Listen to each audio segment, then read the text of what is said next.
Bonjour et bienvenue sur le podcast de Plume de Doctorant. Le podcast dédié à l'actualité de la recherche autour des guerres mondiales. Je suis Guillaume Hiverneau. Je suis Charlotte Barnabé.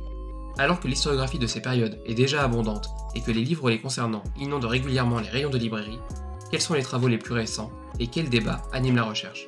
C'est ce à quoi nous essayons de répondre en rencontrant les chercheuses et chercheurs qui travaillent sur les guerres mondiales. Bonjour à toutes, bonjour à tous et bienvenue pour ce nouvel épisode de En Ruine. Aujourd'hui, nous nous trouvons à Amiens et nous interrogeons Louis Tessédou à propos d'une usine sur laquelle il travaille, une usine abandonnée, l'usine Cosra. Donc nous nous situons à l'extérieur et dans l'usine.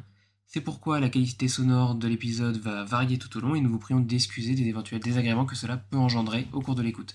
Nous vous précisons également que dans la description de l'épisode sera mis un lien vers un billet de blog où vous pourrez voir toutes les photographies, les images accompagnant cette visite, puisque nous allons beaucoup parler de lieux, de cartes, et donc vous pourrez suivre comme cela au fur et à mesure de la visite. Merci et bonne écoute.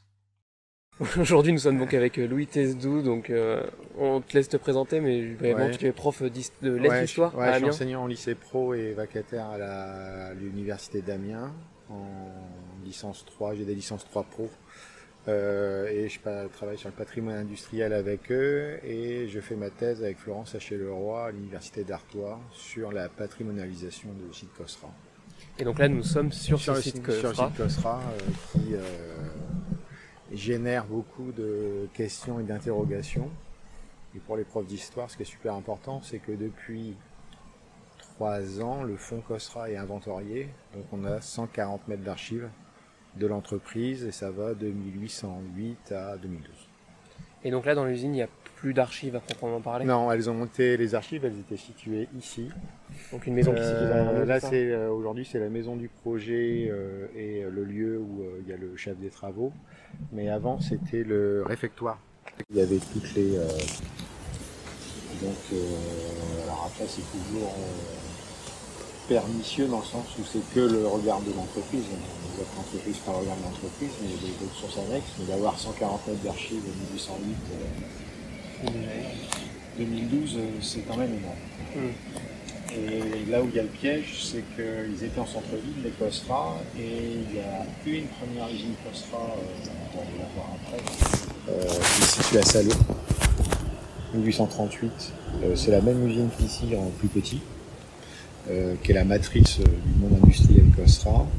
Et en 1857, pour compléter leur filature qui est à Salé, ils ont créé cette usine, la tisserie, pour tisser le lin. Et après, tisser et filer le lin, ils se sont mis à faire du velours parce que c'était la mode du velours.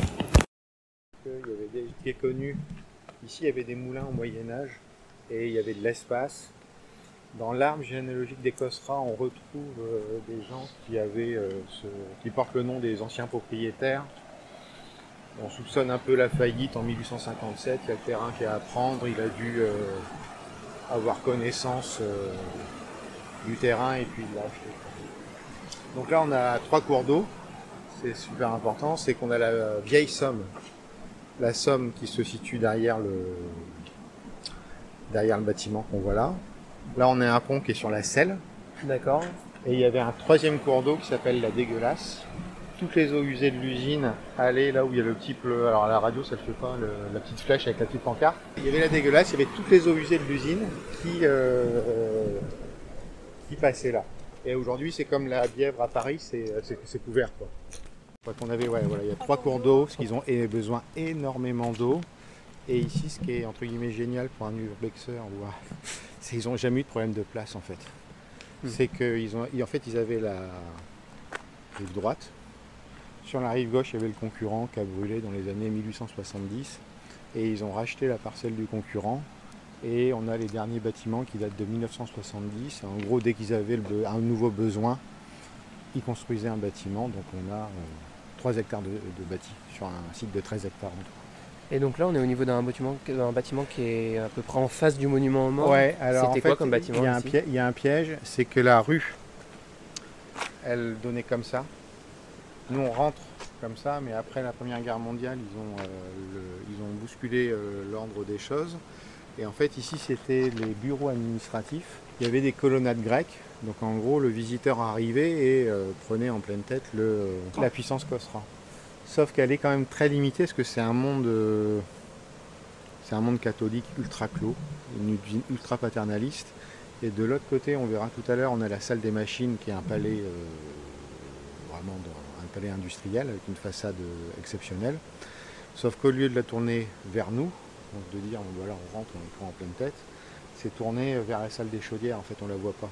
Et alors ça impressionne, mais s'ils avaient voulu vraiment impressionner le visiteur, la salle des machines, elle aurait été mise, parce qu'elle est monumentale, on a 6 mètres de hauteur de plafond, on a une verrière, on a encore les lustres du début du XXe. Donc on aurait eu vraiment, donc c'est assez paradoxal, quoi. C'est que voilà, on montre un peu sa puissance, mais la puissance elle est montrée plutôt en ville, parce qu'ils ont un hôtel particulier en face de la préfecture.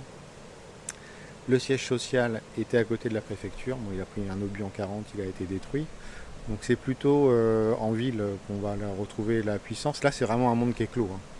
Personne ne rentre dans l'usine, vous avez des vestes de couleur, si tu travailles à la filature, sur les ateliers de filature, telle couleur, enfin voilà, c'est vraiment un monde avec un secret industriel plus. Et là en fait, pour nous situer, on est où par rapport au centre-ville d'Amiens? Alors on est à quoi 10 minutes en voiture du centre-ville. On est sur le quartier ouest, qui est un quartier très industriel. En fait, c'est du zoning. De l'autre côté, on essaiera d'y aller tout à l'heure. On a les. Alors, à Amiens, je ne sais pas si vous connaissez les ortillonnages. Les ortillonnages à Amiens, c'est de l'autre côté, c'est près de la gare. Ici, il y en a aussi, sauf qu'il n'y a pas d'offre touristique. Donc, de l'autre côté, il y a des maraîchers. Il y a la Somme, il y a la vieille Somme, il y a l'usine qui est la friche industrielle qui est en train de revenir, la zone industrielle et après une zone pavillonnaire. En fait, il y a plein de territoires qui ne communiquent pas entre eux. Donc au niveau culturel, on va dire qu'il n'y a pas grand-chose. On est sur un quartier mixte, on va dire. Il n'y a pas d'une grande pauvreté ni une grande richesse. Et par contre, on est face à un site qui demain va susciter beaucoup d'intérêt parce qu'on a la mobilité douce, on a la véloroute qui passe là. Donc déjà aujourd'hui, quand on est touriste, si on pédale 3 heures, 4 heures, on arrive en baie de Somme. Ce qui est assez sympa, mais surtout c'est que dans quelques années, là c'est plat, quoi. Donc on est en vélo, on est à 7 minutes de l'université d'Amiens. Il y a des logements dans Saint-Maurice, enfin bon voilà, on est en ville. D'accord. Même si c'est pas l'hypercentre. Je me demandais comment toi tu as connu ce site. Est-ce que quand on est amiénois on connaît forcément, ça fait partie du paysage ou tu l'as découvert? Non, moi je l'ai découvert parce que bon, déjà ça, jusqu'en 2012 c'était une usine qui tournait, même si 2008-2012 il n'y avait plus que quelques salariés, il ne faut pas se leurrer. Un maximum ici c'est 1100 dans les années 30. C'est que ma compagne elle est médecin, qu'elle soigne un maraîcher de l'autre côté du site et que mon fils venait de naître et on était des jeunes parents, on ne bougeait pas trop et puis on a voulu se promener, donc on s'est promené de l'autre côté parce que c'est l'île Saint-Aragon qui est de l'autre côté, qui n'est pas très connue et bon c'est maraîcher etc. Et puis en se promenant on a vu l'autre côté de la rive, on s'est dit mais c'est quoi qu'est-ce que c'est quoi, et ça venait juste de fermer, c'était ouvert donc on est rentré et là aujourd'hui bon c'est abîmé, c'est refait, c'est un changement d'usage. Mais il y a 10 ans, on rentrait tout était impeccable, on rentrait dans le 21e siècle, dans le 20e siècle ou 19e, quoi. C'était un truc de dingue. Les bâtiments aussi étaient ouverts? Tout. D'accord. En fait, le site est, il manque du zinc là sur les charpentes. Jusqu'en 2016-2017, il y avait un gardien qui m'a attrapé plusieurs fois. Mais j'étais prof d'histoire, donc je venais. Et le site était surveillé. Et de 2017 à 2019, il n'est pas surveillé, il est laissé à l'abandon. Donc là, toutes les toitures, tout le zinc a été volé, tous les fils électriques, le site. Alors il n'y a pas de tags monumentaux, il n'y a pas eu d'effondrement, mais le site a été très abîmé. D'accord. Je regarde dans mes photos de 2012, j'avais fait quelques photos, même en 2013, j'étais revenu avec un copain. Tout était là. Tout. Du coup, tu arrives un peu à tracer une évolution de cet abandon un peu? Bah ouais, en fait, vous regardez les photos, c'est au niveau des routes, là, surtout dans l'allée principale. La route, elle a disparu, et puis, si on regarde nos vieilles photos, on se dit, bon bah tiens, il y avait une route, il y avait ça qui n'était pas cassé, enfin il y a... Là, on sait que le site, avec, alors c'est les anciens, ils appellent ça des herbes à papillons, j'oublie toujours le nom latin de cette plante. Ça, c'est des herbes à papillons, les racines sont extrêmement profondes. Donc on sait qu'avec le gel, enfin il y a des toitures qui se sont effondrées, donc on n'est pas sur une catastrophe au niveau de l'architecture, mais on s'en approche, quoi. Alors le monument aux morts, on le voit, il est tout beau, tout propre, parce qu'on vient de le faire restaurer. En fait, c'est de la psychologie de comptoir, mais le fils, les deux fils du patron sont partis au front en 1914. Le plus jeune est décédé en avril 1915 aux Éparges, et Dixit, la famille, enfin Dixit, l'arrière-petit-neveu, puisque le frère était revenu, le père a été inconsolable au possible. Et il a érigé sur ses fonds propres, parce qu'il n'y a pas de dossier de demande de subvention à l'État, parce que bon, évidemment l'État n'avait pas rentré dans l'usine. Il a érigé ce monument aux morts, alors qui est dédié à Jean Cossera. Mais ce qui nous intéresse nous aussi, on a les 53 noms des employés, donc cadres ou ouvriers, morts pour la France. On peut s'approcher. Il y avait, on sait qu'il est là en 1921, puisque dans la presse locale, il y a une délégation canadienne qui visite Amiens et ils viennent visiter le monument aux morts Cossera. On n'a pas d'autres choses dans la presse locale, enfin on n'a pas encore trouvé, sur une inauguration, une cérémonie. Donc on a cette plaque qui est là. Il y a une seconde plaque qui est postérieure, et en fait ça y est, on a compris pourquoi, puisqu'il y avait, donc la première plaque elle avait 54 noms, et ils avaient rajouté sur une plaque il faut rester unis dans leurs souvenirs comme ils sont morts, enfin une phrase de Millerand. Et en fait ils n'avaient pas prévu qu'il y ait que la Seconde Guerre mondiale vienne, donc en fait la citation de Millerand elle devait être sur la plaque qui se situe en dessous. Et est arrivée la Seconde Guerre mondiale, donc on a 39-44, on a les 6 noms des employés morts pour la France, et en dessous, on la distingue, là le relettrage se fait dans 2 semaines, on a la phrase de Millerand. Et c'est très... voilà, on entre dans l'usine, paf, on voit le monument aux morts qui est en forme de croix de guerre, parce que Jean Cossera sous off a eu la croix de guerre, et c'est très... voilà. C'est quand même impressionnant, oui, ça frappe aux yeux. C'est l'une des premières choses qu'on voit quand on arrive, voilà. c'est sûr. Et alors, ce qui est très intéressant dans la mémoire du travail, etc., c'est que les anciens qui ont aujourd'hui 50, 60 ans ne le voyaient pas. Vous veniez travailler... C'était tellement rentré dans le quotidien que... il n'y a jamais eu de cérémonie. De mémoire, eux n'ont aucun souvenir de cérémonie dans les années 60, 70, 80. Pas de dépôt de gerbe au 11 novembre. Non. Et eux, ce qui est marrant, c'est qu'on a une mémoire qui n'a jamais été écoutée. Donc, comme dit ma directrice de thèse, au bout de 10 fois la même question, tu comprends, tu reformules ou tu sors une formule que tu as créée. Là, ça n'existe pas. Et ils disaient, non, nous on ne le voyait pas, on venait travailler. Et on a sur les deux côtés les deux baraquements américains de la Croix-Rouge, qui était aujourd'hui, c'est un restaurant et c'est un magasin. C'était le magasin d'usine, et là c'était le centre médico-social. On peut peut-être se mettre à l'abri si vous voulez. Oui, on peut. Parce que là, on va... Pour chanter Veni Creator, il faut une chasuble d'or. Pour chanter Veni Creator, il faut une chasuble d'or. Nous en tissons pour vous grande l'église, et nous pauvres canuts n'avons pas de chemise.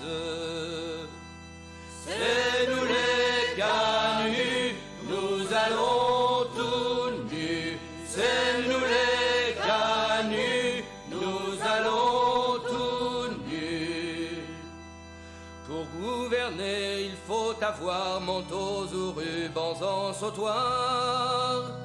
Pour gouverner, il faut avoir manteaux ou rubans en sautoir. Nous en tissons pour vous grande la terre, et nous pauvres canuts sans drap on nous enterre. C'est nous les canuts, nous allons tout nus. C'est nous les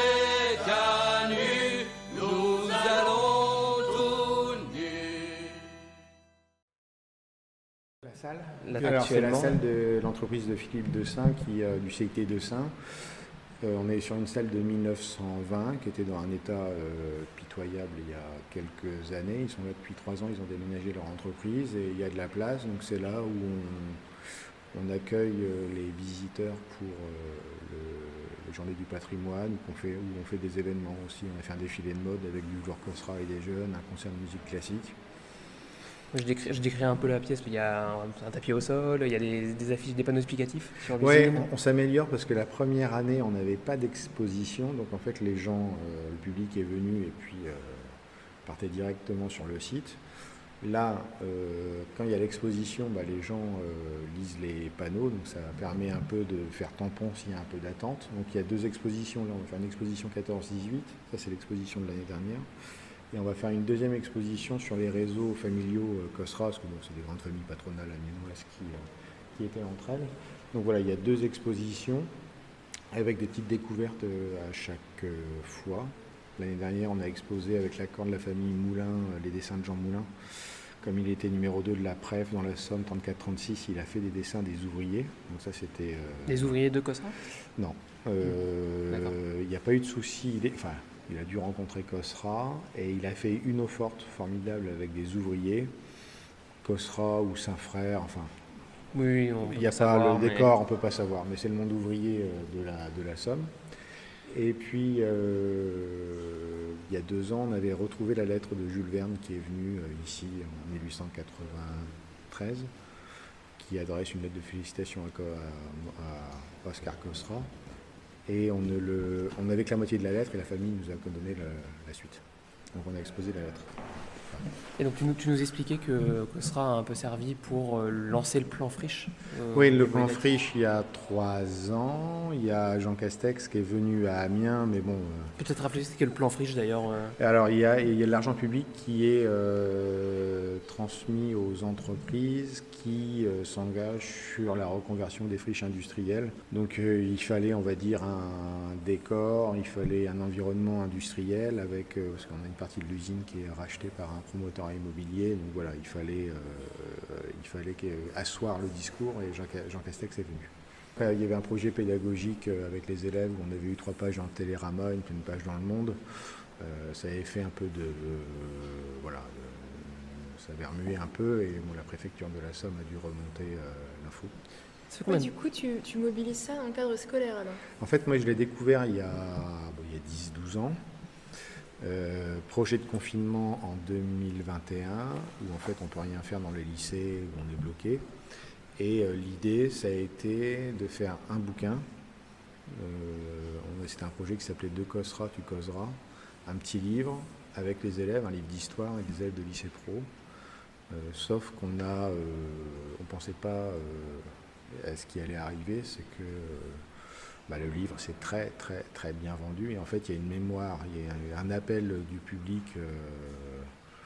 Le livre, on en a vendu plus de 500 exemplaires, 12 000 € de livre. Et on avait mobilisé 2 filières, on avait fait le livre et on avait les bacs pro couture qui avaient fait la surcouverture en velours Cosra, parce que Philippe avait retrouvé du velours et il l'avait donné. Donc on avait fait ça et ça avait... en presse ça avait tapé et puis même pédagogiquement ça avait marché très fort. Les élèves devaient être contents aussi. Les élèves étaient contents. C'était un projet de confinement, c'était vraiment on fait un truc mais on ne peut pas bouger d'Amiens. Et après j'ai de la chance, je suis dans un lycée de centre-ville. Les archives sont à 400 mètres, donc voilà, on a fait ça.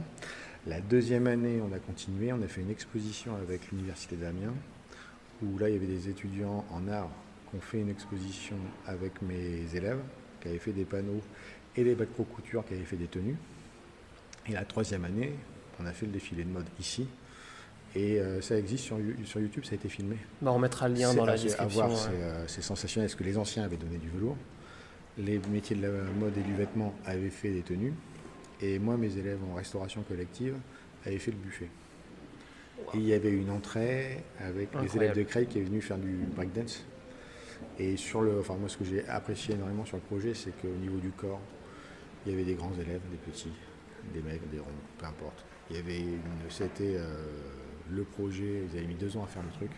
C'était extraordinaire. Ouais, il y a le pédagogique qui rentre dans le process.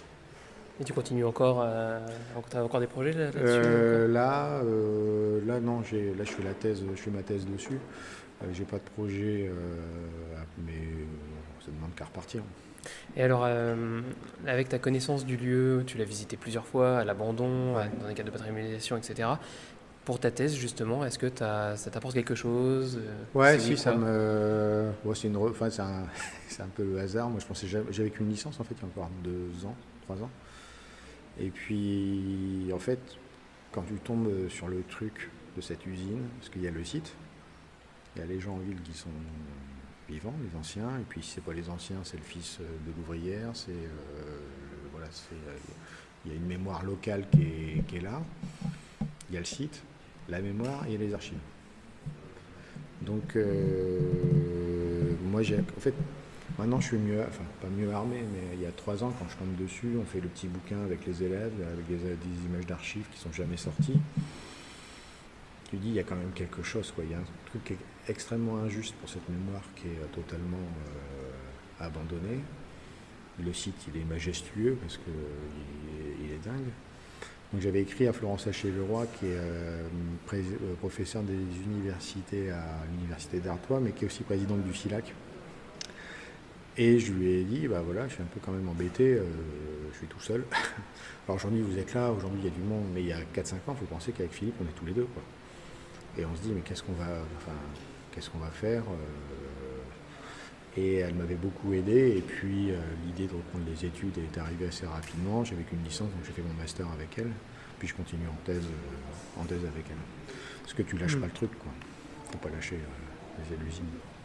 Et donc, à propos de cette mémoire, est-ce que les gens qui habitent enfin, même si c'est plutôt un secteur un peu artisanal industriel, mais est-ce que sur les habitants des alentours, est-ce que au moment des visites du patrimoine, par exemple, tu as eu des retours de personnes qui disaient, mais en fait, on ignorait qu'il y avait ça, ou au contraire? Il y a déjà des anciens qui ignorent parce qu'ils n'avaient pas le droit de se déplacer.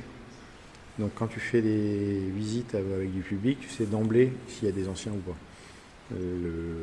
L'attention, le regard, et pas enfin, il y a des gens même qui se mettent à pleurer, donc rapidement tu te dis qu'il y a des personnes qui ont travaillé. Donc il y a déjà des anciens qui ne connaissent pas leur usine, parce qu'ils n'avaient pas le droit de se déplacer dans leur usine. Les seuls qui la connaissent bien, c'est des gens de l'entretien qui faisaient le ménage. Eux, ils avaient le droit de passer dans tous les bâtiments. Donc déjà, il y a ce côté-là. Après, il y a des gens du quartier qui connaissent absolument pas leur usine, des gens d'Amiens qui connaissent absolument pas cette usine, parce que, comme vous êtes venus, vous l'avez vu, elle est quand même pas cachée. Le nombre de fois où on a dû, je crois que Google Maps s'est amélioré, mais au début, Google Maps, Costra connaissait pas. Et on la voit vraiment qu'au dernier moment, en étant devant, elle est vraiment cachée. Donc, non, c'est une redécouverte. Les gens, c'est quelque chose qui est là en ville, mais qui n'était pas exprimé. Du coup, tu as mené des entretiens avec des membres du personnel? Ouais, quelques entretiens. Il y avait on a fait il y a eu une double journée d'études universitaires. Il y a 4 anciens qui sont venus, mais moi j'ai fait un entretien, voire 2. Et en fait, il faut être extrêmement armé pour les écouter, parce que c'est une mémoire qui n'a jamais été écoutée, mais ils sont extrêmement déformés par leur pratique professionnelle. Donc ils vont dire ce qu'ils veulent dire. Et là, je sais pas le terme, m'en méfier, c'est pas le bon terme, mais je préfère être dans les archives et dans les papiers plutôt que, enfin, les écouter, je les vois et puis on discute. Mais oui, il y a de toute façon matière à faire des entretiens. Et moi, quelqu'un à qui j'ai pas fait d'entretien, mais j'échange beaucoup, il y a François Calam, qui est un ethnographe, qui était DRAC à la DRAC Picardie dans les années 90. Aujourd'hui, il est charpentier et c'est lui qui refait en partie la charpente de Notre-Dame. Donc je l'ai retrouvé, c'est lui qui a classé le site, enfin qui a fait inscrire le site en 2001. Et sans lui, il n'y a plus de site, parce que si c'est pas inscrit, tout tombe. Et lui, on a énormément discuté, parce que ce qui est intéressant quand même dans la destinée du site, c'est comment on peut oublier un tel site. Comment à l'échelle d'une ville ou d'un département, un tel savoir-faire, une telle mémoire, un tel site peut être dans un tel état. De temps d'ailleurs, parce que c'est 2012 la fermeture. Ouais, de l'usine, 2012, c'est ça ce qui la condamne aussi, c'est que au final c'est assez récent. En 2012, c'est à l'échelle d'une vie d'entreprise ou d'usine, 2012 c'est hier. Mais comment on peut... D'ailleurs, elle ferme pour quelle raison? En fait, ils ont jusqu'en 1965, c'est COSRA. La dernière génération, elle se prend la fin de la Seconde Guerre mondiale, la décolonisation, nouvelle économie, et ils se font... ils n'y arrivent pas. Donc ils ont vendu aux frères Huilot, qui étaient des 4... Leur surnom ici, c'est les Dalton, c'était 4 frères qui rachetaient les usines et surtout les terrains qui appartenaient aux usines et tous les villages, avec toutes les maisons qui appartenaient aux usines. Eux ont tenu jusqu'aux années 80. Après, ça a été une SARL qui a été tenue par un Marseillais qui s'appelait Gérard Bitan, qui a lancé l'usine dans le luxe. En fait, Claudia Schiffer, qui défile en COSRA, c'est lui, dans les années 80, il y a un marché de niche avec le luxe. Et lui, à un moment donné, ça s'arrête. Et en fait, c'est le concurrent allemand qui a racheté COSRA. C'est Kriege. Et les anciens le disent. Ils disent, le concurrent nous rachète, on est sauvés, ils vont investir. Puis en fait, c'est tout le contraire qui s'est passé. Ils prennent les brevets. Ils prennent les brevets, prennent les machines, et en 2008-2009, il ne reste rien. Comme beaucoup d'autres usines françaises qui ont souffert du même phénomène.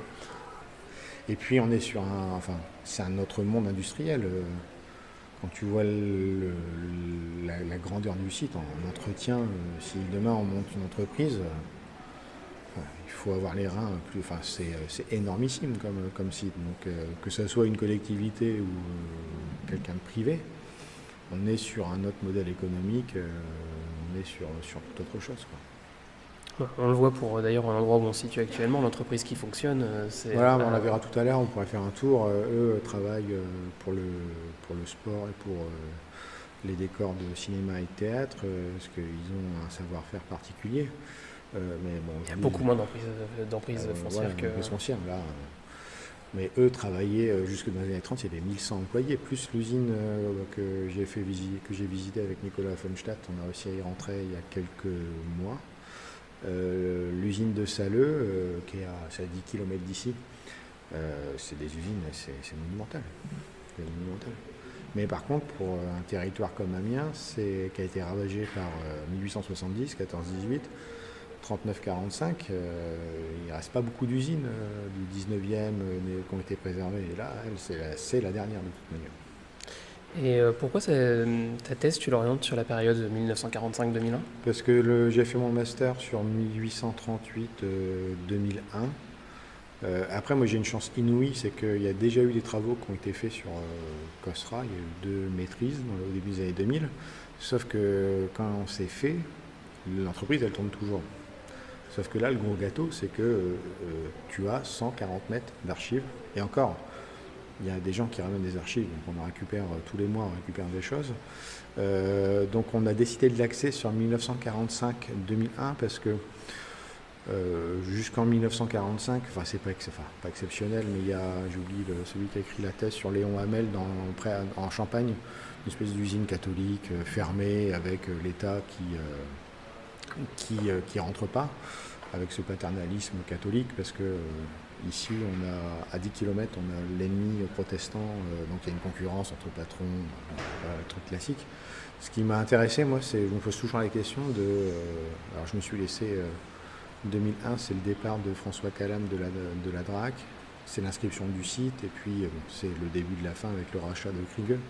Mais c'est comment on peut oublier un tel site, en fait. C'est un truc qui m'obsède tout le temps, c'est l'abandon non seulement du site, mais aussi dans les mémoires. Ouais, comment ça arrive à se casser la gueule comme ça. Après, on joue un rôle, parce que dès 1860, il y a le préfet, il y a des patrons à Amiens qui veulent faire un musée industriel, un musée des savoir-faire. Alors bon, c'est une idéologie très patronale, on ne va pas leur reprocher, mais aujourd'hui, s'il y a des Amiénois qui réclament quelque chose... voilà, on n'est pas nouveau sur les demandes, il y avait déjà des demandes qui étaient faites, mais il y avait déjà eu un début avec la Société industrielle d'Amiens, qui est près de la gare, qui était une grande bibliothèque, et là où il y avait les prix industriels qui étaient décernés par les patrons puis les comités, et puis ils formaient aussi des ouvriers, parce qu'ils avaient compris qu'ils avaient besoin d'une main-d'œuvre un peu qualifiée pour faire tourner les machines, donc ils formaient les gens. Et ça, les photos sont à l'ECPAD au Fort d'Ivry, en 40, Amiens a brûlé. Et le CC industriel a pris des grenades incendiaires. Et on a les photos de l'incendie. Donc après, le problème d'Amiens, c'est les reconstructions. On pouvait s'asseoir sur quelque chose de présent, et puis la guerre a tout ravagé. Ce qui est très important, c'est la médiation. C'est que pour sauver le bébé, on ne peut pas jouer à la balle tout seul. Il faut que les gens s'emparent du propos. Et là, alors là, c'est Philippe qui a fait des impressions de la salle des machines. Mais au milieu, c'est le travail d'Alexandra Épée, qui est une graphiste qui fait dans l'artisanat, on va dire, de luxe à Amiens, et j'avais fait une photo de la salle du portail de la salle des machines. Et elle avait pris la photo, et avec des femmes amiénoises, elles l'ont refaite au point de croix. Sauf que ce qui est génial dans cette affaire, c'est que c'était pour une exposition, et que l'exposition est terminée, et que au lieu que ça soit dans un placard ou détruit... c'est devenu une œuvre permanente. Oui, elle nous l'a laissé. Donc là, prochainement, on va avoir des artistes qui vont venir. Et ce qui est important, c'est que sur ce type de patrimonialisation, il faut que plein de corps de métier s'en emparent, il faut qu'il y ait plein de regards. Enfin, ça ne nous appartient pas, quoi. Il faut vraiment laisser jouer tout le monde à la baballe, quoi. 5 mois est arrivé des planches d'impression. Tampon encreur qui date du 18e, puisque en face de l'usine, il y avait une usine d'impression textile, et on a 300 planches d'impression. Et ça a été récupéré comment? C'est dans les années 60. Dans les années 60, la boîte va fermer et les Amiénois vont venir se servir dans l'usine, parce que c'est des planches qui sont faites notamment en poirier, et le poirier ça brûle très bien. Sauf qu'il y a un pharmacien amiénois qui passe et qui va voir une dame qui a un lot, et il va les sauver, il va payer, et il les a gardés toute sa vie dans sa cave. Et il en sortait une de temps en temps pour décorer son salon. Et là, il est parti à l'EHPAD, et sa petite fille a fait le don des planches à l'association. C'est génial. Donc là, on les a inventoriés, la DRAC est prévenue. Donc c'est le jeu du memory, il y a des choses exceptionnelles. Les plus anciennes, c'est en poirier, 1750-1800, sachant que jusqu'en 1759, ça en France, c'est interdit. C'est la Compagnie des Indes qui a le monopole de l'impression textile. Mais évidemment, il y a un peu une mafia, il y a des gens qui font ça sous le boisseau. Et celui qui fait ça à Amiens, dès 1750, est en capacité de faire des planches. Sauf qu'en 1759, comme c'est autorisé, évidemment, tout le monde se met à faire des impressions. Sauf qu'il faut le bon ouvrier, qui a le bon savoir-faire, et surtout qui a le bon goût des dessins. Le problème du dessin.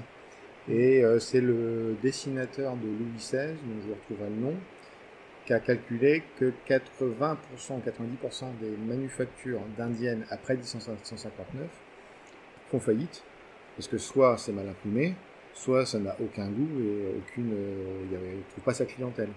Sauf que là, lui, il avait le savoir-faire, comme à Lyon, il savait le faire comme les Lyonnais, et surtout, il avait recruté les bons dessinateurs. Donc on a des planches en poirier, on a des planches en laiton, et en fait au final, à la BNF, ils ont une grande collection, puisque 1792-1793, si tu es copié, il faut, pour pouvoir porter plainte ou pouvoir aller en justice, avoir déposé tes motifs à la bibliothèque, alors c'était pas encore la BNF, mais la bibliothèque de France, et un autre institut. Donc à la BNF aujourd'hui, ils les ont numérisés. Ils ont pas celle-là, ils n'ont pas la manufacture Bonvalet qui était en face de l'usine Gossera, mais ils ont une collection de manufactures parisiennes et lorraines.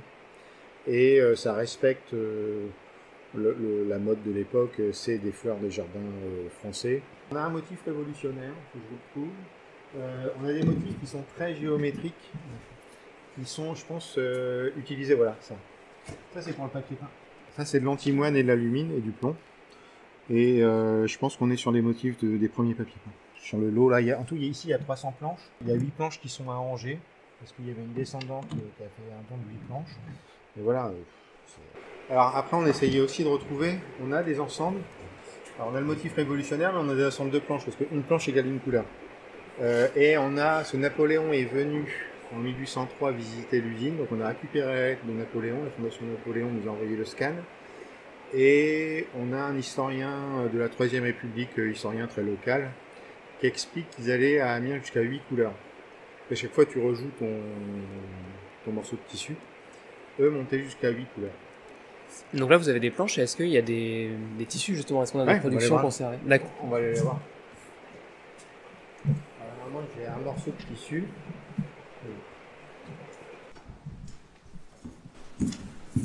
Sauf que c'est nous qui le faisons. Là, c'est des tests. D'accord. Mais là, tu prends ton iPhone, tu prends une photo du motif, tu le balances sur InDesign, tu as la matrice. Donc là, c'est vraiment la phase de test. Et on lance une marque bientôt. On y va, on va lancer une marque de foulard et de cahier. En tout cas, on arrive à refaire du tissu avec des motifs. Et c'est ça où moi j'ai tiré le signal d'alarme, notamment à l'ADEME, en leur disant il y a des motifs du 18e, Manufacture Royale, c'est un graphiste amiénois, c'est une entreprise amiénoise qui imprime. En termes de réindustrialisation, de réutilisation du site, etc., ça peut que. Il faudrait être bête pour ne pas y aller, quoi. Donc là, c'est des planches qu'on va exposer aux Journées du patrimoine. Et on est très embêté, alors ce qui est marrant, ça, une machine 3D peut reproduire. Parce qu'en termes de médiation, pour les enfants de 10-12 ans, tu fais des tampons, donc tu peux faire toujours quelque chose. Ça, la machine, l'imprimante 3D peut le faire. Sur les pièces en laiton qu'on a vues, alors ce qui est assez rigolo, c'est que c'est un Fab Lab amiénois qui étudie la chose en ce moment. Et ils n'ont pas une machine à imprimer d'amateurs, ils ont des choses de pro, et qu'aujourd'hui, des choses de pro n'arrivent pas à reproduire des choses du 18e, c'est assez exceptionnel. Mais la BNF a une belle collection, là, on a un peu échangé. Et en fait, c'était une usine qui était de l'autre côté, en fait, on traverse la Somme, on était dans cette Manufacture Royale. Et le problème d'Amiens, c'est qu'on a eu la Seconde Guerre mondiale. Donc aujourd'hui, cette usine, elle a été, je pense, détruite en 40-44 pour les bombardements. Et quand tu te promènes, tu as les noms des rues qu'on gardait, les noms des teinturiers, Bonvalet. Il reste des murs de soutènement. Et il restait la maison, qui était un temple grec, on appelait ça la Folie Bonvalet, qui a dû prendre une bombe. Et la mairie, en 50, a dit bon, on rase tout. Et ce temple, cette maison, donc il reste le bois Bonvalet, en centre-ville, il y a un bois Bonvalet. On a des planches qui sont estampillées Duplessis. Et, il va falloir suivre, attention. Bonvalet, il est là en 1756. Il va faire sa manufacture, qui est Manufacture Royale en 1788 de mémoire. Et ici, on a Roland de la Platière, qui était l'intendant général des manufactures de Picardie, qui a développé, qui lui a donné des coups de pouce. Et surtout, on a la visite à Amiens du chevalier d'Agoty. Le chevalier d'Agoty, c'est une espèce de roublard, peintre à la cour, mais très mauvais, qui était le copiste de Duplessis. Et Duplessis, c'est le peintre officiel de Louis XVI et de Marie-Antoinette. Et Dagoty vient à Amiens pour essayer d'imprimer à la planche, pour se former, parce qu'il a tout un savoir-faire, etc. Donc il est venu, il y a de fortes chances qu'il soit venu chez Bonvalet.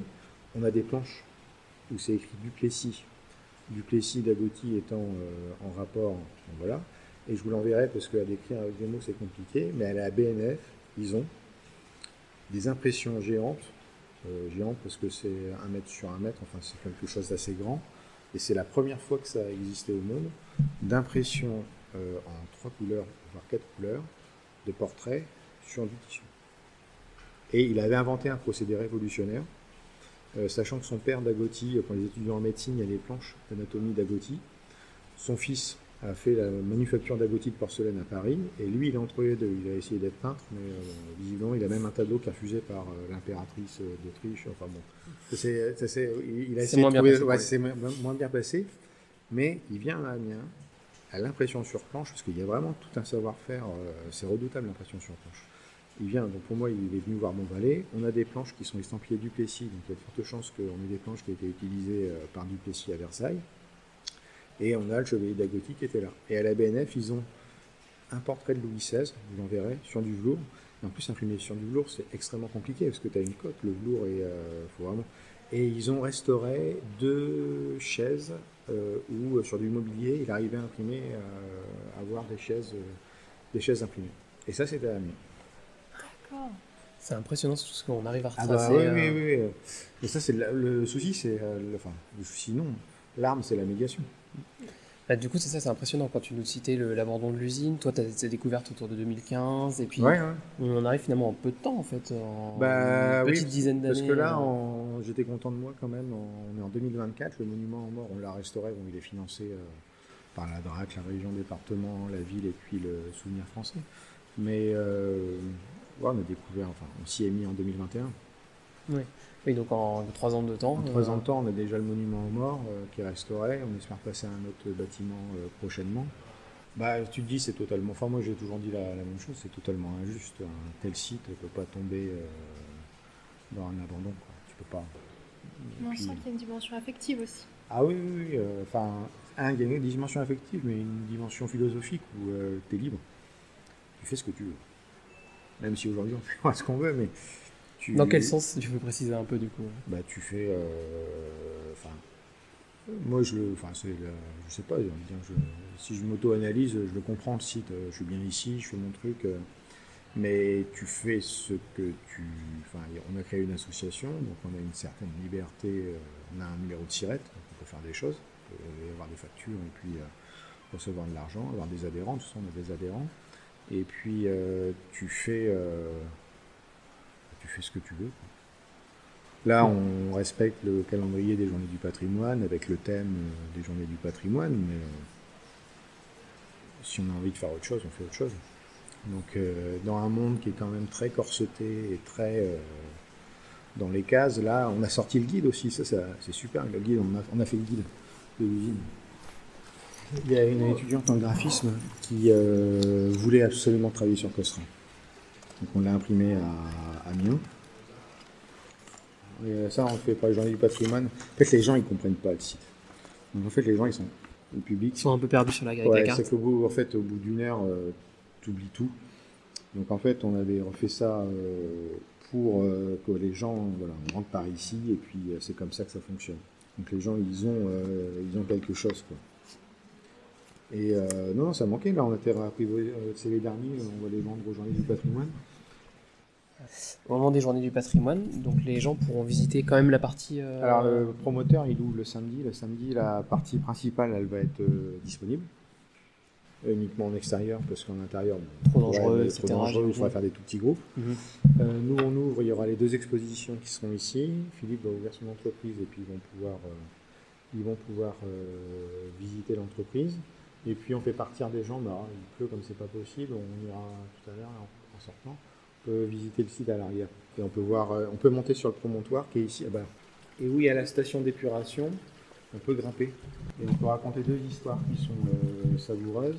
C'est que sur le mur de remblai où on peut monter en toute sécurité, on a un trou de 600 mètres, puisque dans les années 30, ils ont cherché du pétrole.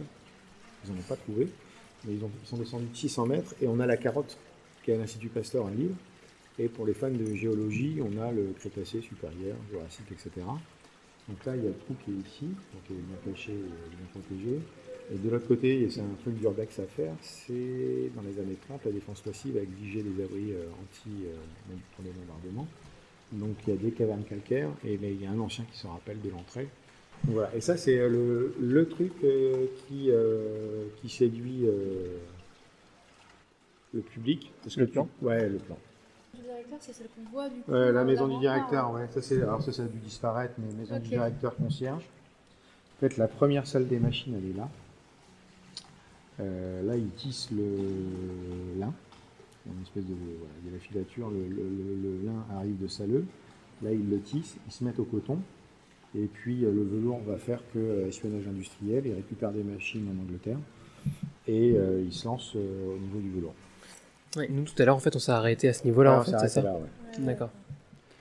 Et là, Du tu coup. as la coopérative, puisqu'il y avait une politique sociale on va dire, assez forte avec une caisse de retraite, de secours, toujours ça très teinté de catholicisme. Et en 1893, ça s'arrête, puisque les ouvriers vont refuser. Alors, bon, évidemment, il y a des influences exogènes. Il y a les députés de Lille qui viennent à Amiens, et il y a le gendre de Karl Marx qui est député à Lille. Et ils vont arrêter, ils vont voter, ils vont faire arrêter parce qu'ils ne supportent pas que ce soit les sœurs qui gèrent voilà, le fonds anticlérical qui est arrivé. Par où on est passé pour rentrer, là, si on sort un petit peu. Aujourd'hui, c'est une école privée, école Saint-Jean, mais c'était là où il y avait le dispensaire Cosra, où on avait des jeunes filles qui étaient mises dans ce dispensaire pour voilà, les faire travailler et redresser un petit peu la morale qui était chancelante. Et dans les dossiers, enfin dans les successions, les actes notariés des COSRA, ils ont des actions dans l'enseignement jésuite à Amiens. Ils se font rattraper par la patrouille en 1904 puisqu'ils ont une école cachée dans Amiens Centre avec des sœurs et c'était pas déclaré, donc l'administration fiscale arrive. Et ils ont aussi des actions dans un ou deux orphelinats amiénois. Et est-ce que, pour revenir juste sur le moment d'abandon, est-ce que tu as déjà rencontré des personnes qui ont urbexé, par exemple, l'usine dans les moments d'abandon, qui t'en ont parlé? Non, sur Flickr, j'ai vu évidemment des photos... Que tu as reconnu que c'était Cosra, ouais, mais... voilà, ils sont dû arriver au même moment. Mais le site, il a été pillé de l'intérieur et de l'extérieur au niveau du zinc, au niveau de l'électricité, mais au niveau des tags et des destructions, c'est propre. Ça n'a pas été tellement visité finalement. Là... Alors comment t'expliques ça? Est-ce que c'est parce qu'on est un peu éloigné finalement du centre d'Amiens? Déjà, il faut la trouver. Et celle qui attire beaucoup les graffeurs, c'est celle qu'on a vue tout à l'heure en voiture. Là, tu peux pas la louper. Donc je pense que le graffeur s'est arrêté là où, en plus, elle est immense, donc il y a de la surface. Là, jusqu'en 2000, il y a eu 2 ans où il y a eu des vols de matériaux, mais enfin, là, ici, pas plus que il ça. y a un grand tag à l'intérieur. Dans la salle des machines, donc. Ouais, au-dessus, la salle des machines. dans les salles de coupe. Non, ça n'a pas été... alors là, sur la salle des chaudières, sur le mur extérieur, il y a un graphe, parce qu'aujourd'hui, bon, c'est connu, il y a du monde qui passe, etc. Mais c'était... Enfin, et ce qui est dommage, c'est ce vol du zinc et des toitures. Parce qu'au niveau des machines, il en restait plus. Hein, elles avaient été toutes vendues. Tout est parti en Allemagne. D'accord. Même au niveau du mobilier, je sais pas, des vestiaires d'ouvriers, des choses, il n'y avait rien vraiment de... Si, sur mes vieilles photos, des fois, je me dis j'étais bête de ne pas les prendre. Là, quand je suis arrivé, une fois, il y avait le local CGT, il y avait pas mal de documents. Militants, du coup. Ouais, militants, il y avait une valise avec plein de France Football. Enfin, j'ai le souvenir de trucs, j'ai des photos. Mais je les ai pas pris parce que j'étais pas encore branché sur la chose. Puis il y avait toujours... Après, l'Urbex, j'ai toujours tout laissé, quoi. Donc j'ai laissé, quoi. Mais non, la chance qu'on ait eue, c'est qu'il y ait Sansonnette Cosra qui a attiré la signal d'alarme sur les archives de l'entreprise. Et c'est les archives départementales qui sont venues, mais ils m'ont expliqué que les Allemands ont pris des archives, il y a des archives techniques qui sont parties, mais livrets d'ouvriers...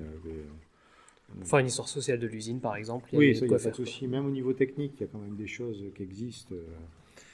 À Paris, il y a le fonds Boussac-Saint-Frère. Il y a une partie du fonds Boussac-Saint-Frère qui est à la Sorbonne. J'y suis allé. Alors, le problème, c'est que Boussac-Saint-Frère, c'est immense. Et Cosra, c'est une goutte d'eau dans l'océan d'entreprise. Donc, ça apparaît un petit peu. Mais ce qu'on ne savait pas, c'est qu'ils voulaient fermer Cosra dès les années 80. Et puis, ça a été sauvé par ce Marseillais qui est arrivé. Et après, il y a des archives privées. Par exemple, Sansonnette Cosra et sa sœur. Bonsoir. On a par exemple le journal d'une sainte grand-mère. Ça, c'est exceptionnel. C'est une femme Cosra, une épouse Cosra, Juliette Ledieu, donc épouse Cosra, qui raconte sa vie entre 1850 et 1880. Il y a 500 pages. tout a été numérisé par la famille.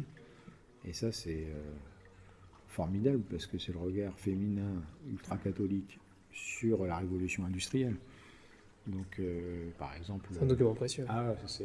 L'université d'Amiens doit mettre un master dessus. Mais ça, c'est exceptionnel, quoi. Quand elles ouvrent l'école. Parce qu'en fait, ici, ils sont vraiment restés entre eux. À Salleux, la première usine, Salleux, c'est un petit village. Donc, ils ont dû tout créer. Ils ont dû créer l'école, ils ont dû créer les commerces. Là, en fait, ils se reposent sur la ville. Il y a une école... Mais elle raconte 1842, quand ils créent l'école, qu'ils vont chercher les bonnes sœurs, l'arrivée des bonnes sœurs dans le village, enfin les enfants qui vont enfin avoir une éducation catholique. Enfin, à lire, c'est croquignolesque. Et on a, par exemple, Yves Leroux, qui était ce monsieur qui adorait son entreprise. Il a raconté ses souvenirs et son fils m'a donné, moi j'ai le PDF, il y a un cahier de 300 pages où il raconte ses souvenirs. Et ça, pareil, c'est très subjectif, donc c'est forcément extrêmement intéressant, mais il t'explique qu'il y avait, en fait, dans les années 60, le paternalisme, ils n'avaient plus les moyens d'être paternalistes comme ils pouvaient l'être auparavant, mais ils ont créé une équipe de football corporatif. Donc il y a les archives de l'association sportive COSRA, avec les t-shirts, avec les déclarations, tatati tatata. Par contre, ce qui est intéressant, c'est que Yves Leroux, lui, il en faisait partie de l'équipe. Et il t'explique ce qui se passe. En fait, il explique que si le chef de service ne vient pas jouer, les ouvriers du service ne viennent pas l'applaudir. Il y avait tout un stratagème. Enfin voilà, il y a c'est la reproduction de la hiérarchie de l'entreprise au sein du football. Il y a rien de... Mais voilà, ce qui est intéressant, c'est qu'il y a plusieurs angles de point de vue. D'accord. À ça.